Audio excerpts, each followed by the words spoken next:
Централен дневник на регионалната К1. Добро вечер. Ова се настаните кои го одбележаа денот. Започнуваме веднаш. Гледајте не.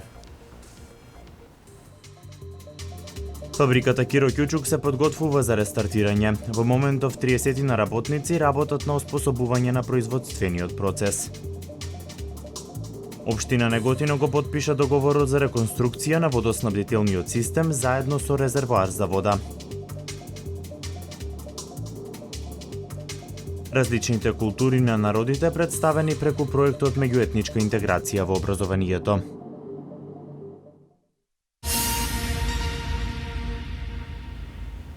Триесетина работници работат на оспособување на производствениот процес во фабриката Киро Кјучук. Рестартирањето ќе чини околу 2 милиони евра, вели Тоше Кочов, директор на Евробрик компани. Ремонт во Киро Кјучук. 30 на работници веќе неколку дена работат на оспособување на производствениот процес. За сега тие се доволни за да го спроведат планот за рестартирање, кој го има новиот собственик, Евробрик компани. 80% од производствените капацитети се уништени и затоа процесот на рестартирање ќе оди етапно, велат новите собственици. Почнуваме од нула, негде би коштало околу 1,5 до 2 милиона евра. Да стасаме до некоја солидна ситуација за да отпочнеме со работа. Погонот за производство на тули е првиот кој што ќе проработи. Очекувањата се дека тоа ќе се случи во јануари наредната година. Во план сме негде до средината или крајот на јануар месец следната година. Ако оди се по план како што имаме направено планови за отпочнување на работа, тогаш се надевам дека бројката далеку ќе се зголеми, ќе има негде околу 150 вработени наши сограѓани од нашиот град што ќе екзистираат, ќе работат и ќе добиваат личен доход. Рестартирањето на оваа фабрика е од големо значење за локалната самоуправа. Процесот на санацијата денеска лично го следеше и градоначалникот Чадиев. Со задоволство можам да кажам дека има сериозен пристап, веќе може и самите видовте дека има 30 на наши сограѓани кои сте повикани да ги почнат првите изведбени работи на ремонтот на фабриката и сето она што сигурно следи понатаму. Она што се произведуваше во Киро Кјучук останува како производи кои понатаму ќе се произведуваат во фабриката. Истите ќе бидат наменети за домашниот, но и странскиот пазар.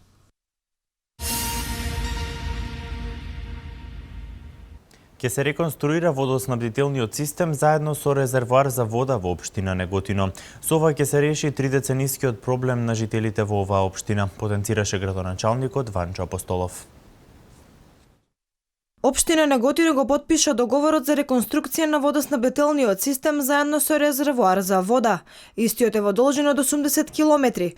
Градоначалникот на општина Неготино Апостолов смета дека со ова ќе се реши негорливиот проблем на неготинци со кој се соочуваат повеќе од 3 децении. Со имплементација на овој проект планираме да ја надминиме, тоест да во следните 100 години повеќе не размислуваме за редукција на вода во град Неготино, бидејќи доволни се количините на вода кои ни доаѓаат од изворите на Лукарка и Кавадарци.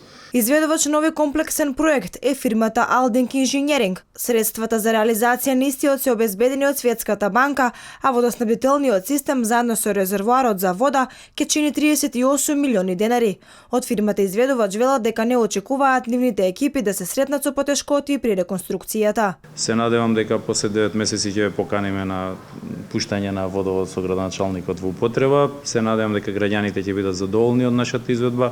Општина Неготино има доволно стручни служби, има надзор стручен во делот на изведбата, така што некои посебни проблеми не очекувам, освен ако временските услови ни дозволат работа, пошто сепак се работи за земјани работи, сепак се работи за улица, значи за отворени улици кај што ќе се работи под сообраќај, а би препорачал дека безбедноста на граѓаните е на прво ниво. Градоначалникот Апостолов посочи дека пред да се воведе проектот за регулација се губело околу 70% или 57 литри вода, а со воведување на регулирањето на притисокот и со отстранувањето на некои поголеми дефекти, губењето на вода се намалило на 30 до 40 литри. Според надлежните, со оваа реконструкција, губењето на вода би се довело до минимум.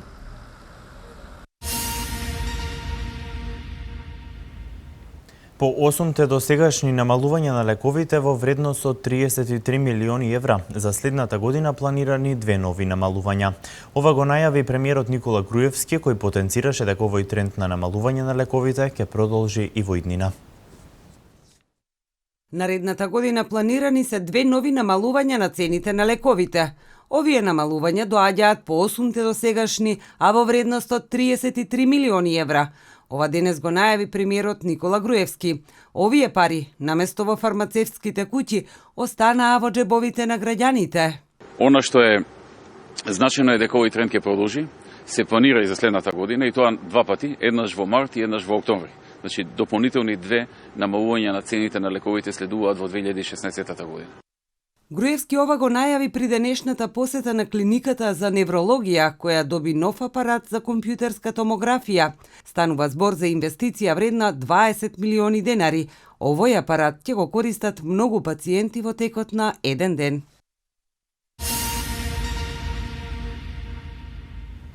По барање на жителите на Башино село завршено уредувањето на улица со должина од 150 метри. Општина Велес за овој проект издвои 470.000 денари, а градоначалникот Чадиев најави дека општината продолжува со градежни активности. Завршија градежните активности за уредување на улица во Башино село. Уредувањето се изврши на барање на жителите на ова населено место. Улицата е со должина од 150 метри и беше една од приоритетните предложени од страна на местната заедница. Општината за овој проект издвои 470.000 денари. Увид на лице место изврши градоначалникот на општина Велес Славчо Чадиев. Со ова не ја завршуваме градежната сезона. Знаете дека во моментот се прават уште 5 улици на левата страна, популарно речено спротива од делот на градот Велес, и тие очекуваме за неколку дена да заврши и тој проект. И со тоа дефинитивно полека со средувањето на улицата Орце Шутев ја завршуваме оваа градежна сезона во сегментот на изведување на градежни работи во општина Велес. Чадиев потенцираше дека доколку дозволат временските прилики, ќе се крпат дупките на улиците во градот во високите зони. Општината е подготвена и за зимската сезона. Обезбедена е доволна количина сол, а исто така се избрани изведувачите кои што ќе се грижат за зимското одржување на улиците.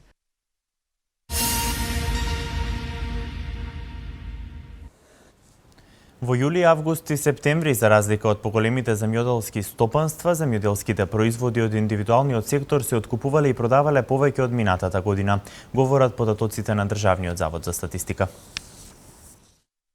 Земјоделските производи од индивидуалниот сектор во јули, август и септември, за разлика од поголемите земјоделски стопанства, годинава се откупувале и продавале повеќе од минатата година, говорат податоците на Државниот завод за статистика. Најбарани биле градинарските и фуражните култури. Во третиот квартал од годинава, вкупниот откуп на земјоделски производи бил помал за 5% од лани. Од индивидуалните земјоделци, трговците купиле повеќе производи за 23%, но продажбата на пазари од сопственото производство на фармерите е намалена за 30%. Со градинарските и фуражните култури, како и со грозјето и со добитокот, имало зголемување во трговијата. Помала побарувачка е забележана кај житата, овошјето, живината, јајцата, млекото, млечните производи и рибата. Податоците од статистика говорат дека во септември има пораст во откупот и во продажбата на земјоделските производи, додека во јули и август е забележано опаѓање.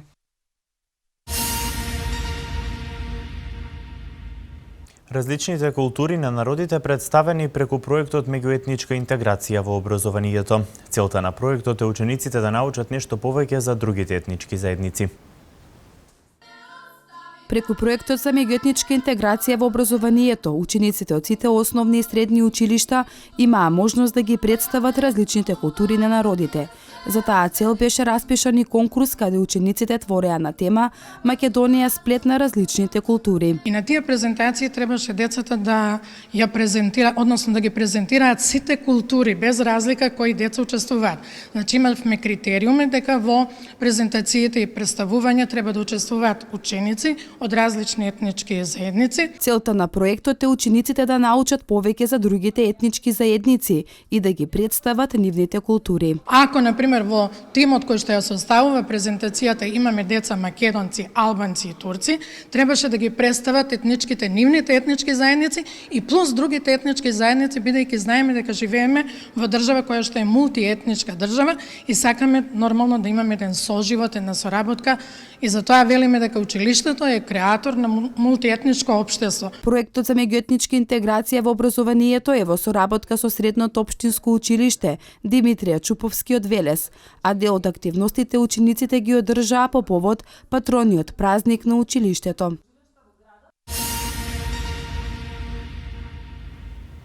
И оваа година родителите и наставниците од Основното општинско училиште Блаже Коневски со базар на традиционална храна под мотото "По традицијата се познаваме". Преку овој настан родителите се доближуваат до образовниот процес на своите деца. Традиционалните јадења и оваа година на едно место ги собраа учениците, родителите и наставниците од Основното општинско училиште Блаже Коневски Велес. Мотото на базарот на традиционална храна оваа година е "По традицијата се препознаваме". Зелници и кифлички подготвени по бабини рецепти најбрзо се продадоа. Одзивот е навистина голем и ние сме секоја година се позадоволни од овој настан. Се собираат доволно средства кои што може да придонесат за потребите на училиштето. Она што е значено за овој настан е активното вклучување на родителите. Овој начин за нив представува можност за приближување до образовниот процес на собствените деца. Значи учествуваат учениците од оделенска и од предметна настава. Денешниот ден, традиционално веќе се одржува 4-та година поред. Интересот, како што кажав, е навистина многу голем. Продажниот карактер, учениците сами се продавачи, сакаат и тоа искуство да го доживеат. Интересот од учениците е голем, нас не радува и соработката со родителите, која е навистина на високо ниво. Тие носат производи и самите се дел од оваа манифестација, како родителите, така наставниците и секако учениците. Дека овој настан е еден од најомилените и на учениците и на родителите, доказ е огромната посетеност. Ова го отвара прашањето, дали ваквите базари организаторите треба да организираат почесто.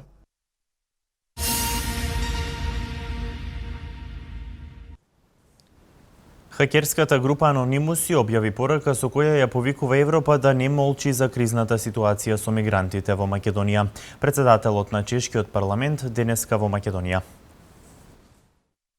Председателот на чешкиот парламент Јан Хамачек денеска се сретна со председателот на Собранието на Република Македонија Трајко Велјановски. Тие разговараа за поддршката што Чешката република ја дава на Македонија во процесот на пристапување во Европската унија и НАТО, актуелната криза со мигрантите како и билатералните односи. Велјановски во својата изјава за медиумите истакна принципиелната политика на целосна поддршка што Чешка ја води кога станува збор за членството на Македонија во НАТО и Унијата. Кога станува збор за бегалската криза, председателот на Собранието Трајко Велјановски посочил дека државава вложува огромни напори за справување со истата. Билатералните односи на двете земји Велјановски и Хамачек ги оценуваат како позитивни.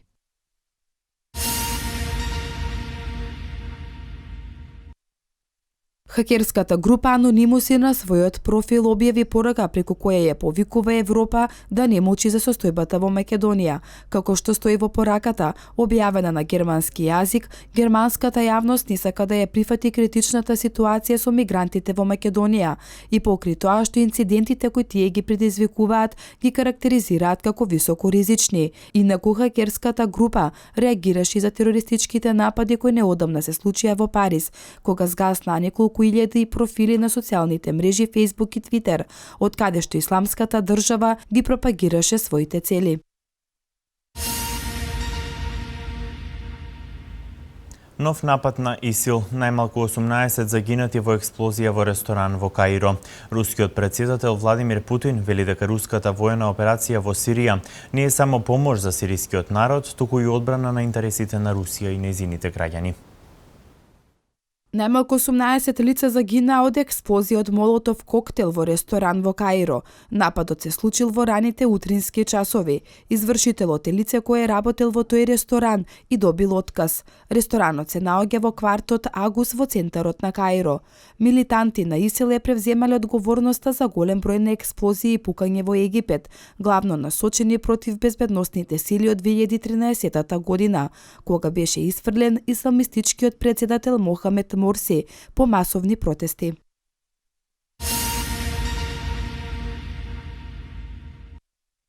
Според рускиот председател Владимир Путин, руската воена операција во Сирија не е само помош за сирискиот народ, туку и одбрана на интересите на Русија и незините граѓани. Тој, обраќајќи се пред војниците за време на доделувањето на државните признанија, им се заблагодари на руските војници за нивниот придонес во Сирија, истакнувајќи дека тоа што тие го прават е директна одбрана на земјата. Путин нагласи дека главната цел е да не се дозволи ситуацијата која се случи во Русија кон средината на 90-тите години од минатиот век.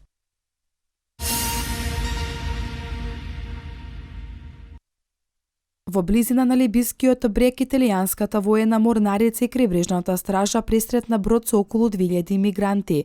Италијанските власти соопштија дека во акцијата за спасување на имигрантите покри бродови на морнарицата и крибрежната стража учествувале и пловила на Европската поморска мисија за спречување на шверц со луѓе Софија и еден брод на организацијата Лекари без граници. Вчерашниот обид на 2000 имигранти од Либија да стигнат до италијанскиот брег следеше откако изминативе недели имаше намалување на миграцискиот прилив преку Средоземното море. Од јуни до август од либискиот брег до Италија дневно пристигнуваа во просек по 760 илегални имигранти, додека во ноември таа бројка се сведе на 190.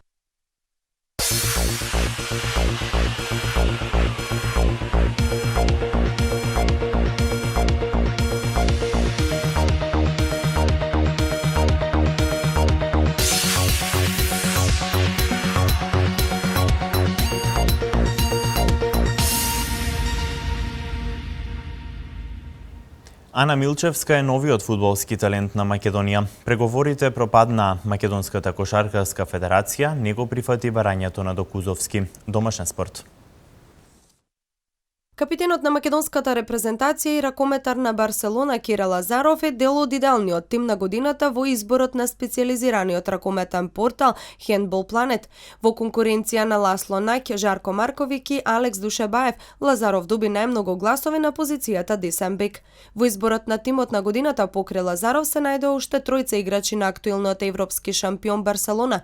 ПСЖ е застапен со 20 играчи, а по еден имаат Келц и Рајн Некар. Според Handball Planet, најдобар играч за 2015 е Никола Карабатик, кој стана првиот ракометар кој ја одбранил титулата. Идеалниот тим според Handball Planet изгледа вака: голман Даниел Шарик, Барселона; лево крило Уве Генсхаймер, Рајн Некар; лев бек Микел Хансен, ПСЖ; среден бек Никола Карабатик, ПСЖ; десен бек Кире Лазаров, Барселона; десно крило Виктор Томас, Барселона; пикер Хулена Генагалде, Келц; најдобар дефанзивец Виран Морос, Барселона.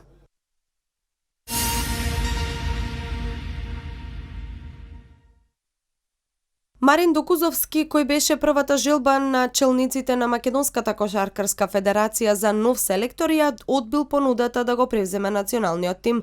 На седницата на управниот одбор на Македонската кошаркарска федерација, која се одржа во четвртокот, тричлената комисија информираше дека Докузовски поставил свој услов кој бил одбиен. Именно Мартин Докузов побарал од Македонската кошаркарска федерација да си замине Заре Марковски, што не било прифатено.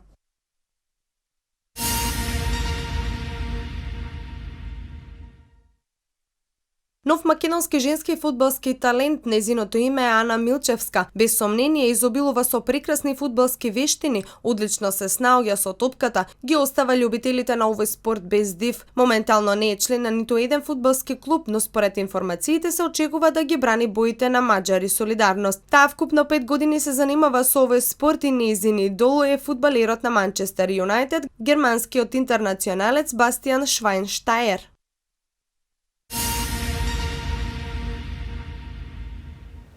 Бајер Минхен ќе го задржи Томас Милер до 2021 година. Момир Илик дефинитивно го пропушта Европското првенство. Нови НБА надпревари. Германскиот првак Бајер Минхен нема намера да го продаде Томас Милер, еден од своите најдобри фудбалери за кој постои голем интерес и од другите европски гиганти. Раководството на баварскиот клуб му понудило продолжување на соработката до 2021 година, а фудбалерот кој целата своја досегашна кариера е член на Бајер Минхен го прифатил овој договор. Потписот ќе следи во наредните неколку седмици, пошто и официјално ќе биде јасно дека Томас Милер уште долго останува на Алијанс Арена. Манчестер Юнајтед и Челси беа најсериозни во акцијата за негов ангажман. Црвените ѓаволи испратија и официјална понуда, но Бајер Минхен никогаш не покажа ниту најмала желба да се раздели со својот офанзивен играч.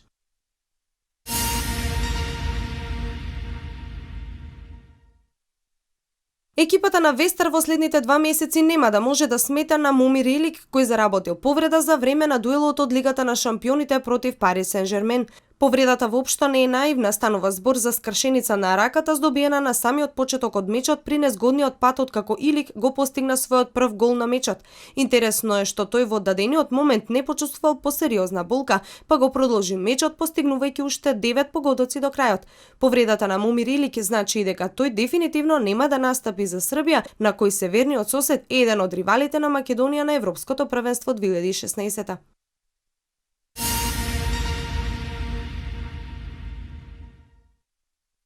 Златан Ибрахимовик би можел да биде супер за силувањето што ќе го направи Челси максимално конкурентен тим за следната надпреварувачка сезона.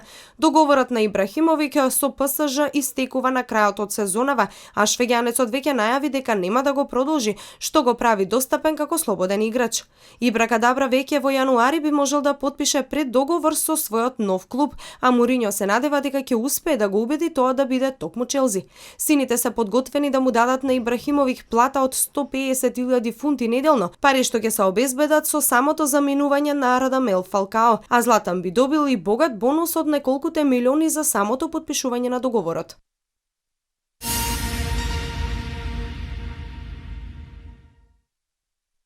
Мајами Хит славеше во дуелот против Оклахома Сити Тандер со 97:95 во најинтересниот надпревар од оние што синоќа беа на програмата на НБА лигата.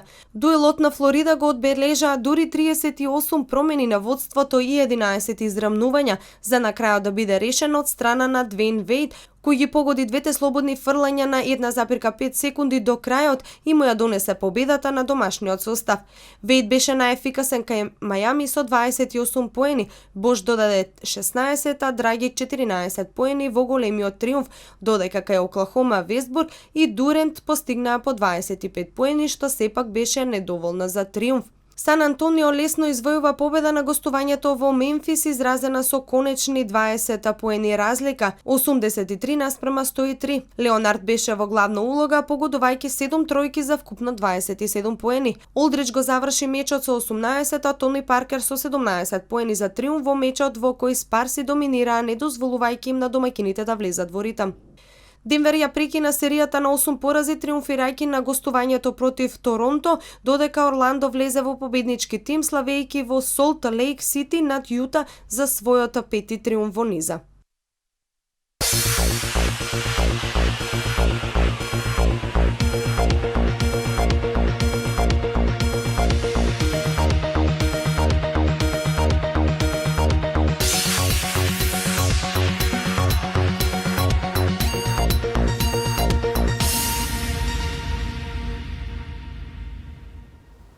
Денеска имавме топло време со слаб југоисточен и југозападен ветер. Да погледнеме какво време не очекува викендов.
Останете и понатаму со програмата на К1. Пријатно!